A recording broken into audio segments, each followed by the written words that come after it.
Kollege Lopez Aguilar ist nicht anwesend. Apparently not in the chamber. In that case, it's Mrs. Bauer for 2 minutes. Thank you very much, President.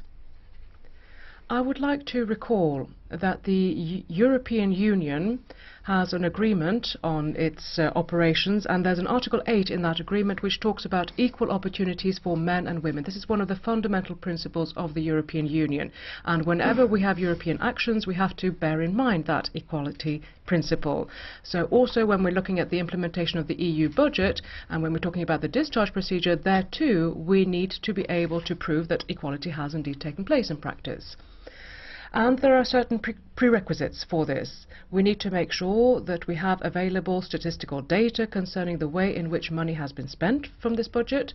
That needs to be available, and unfortunately we take note of the fact that despite all the efforts we've made to date, we still don't have the data available, unfortunately. Data that would allow us to really look carefully and in a detailed manner at the way in which the budget has been spent.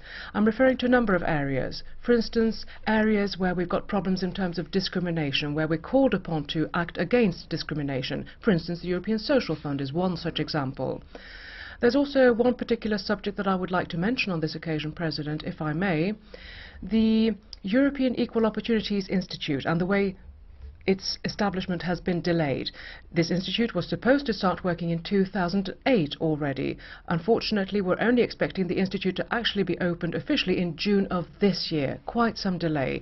Now this, I think, indicates a number of problems, and they include budgetary problems, unfortunately.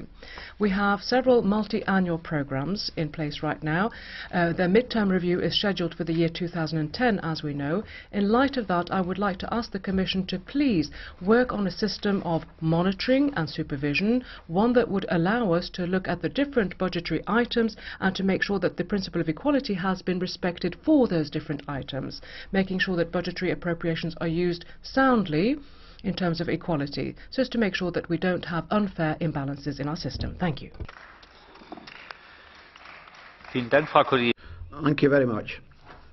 Next, Mr. Mitchell, who has 2 minutes. Mr. President, from a development perspective, the importance of budgetary discharge is in assuring taxpayers across Europe that their money is being spent efficiently and effectively.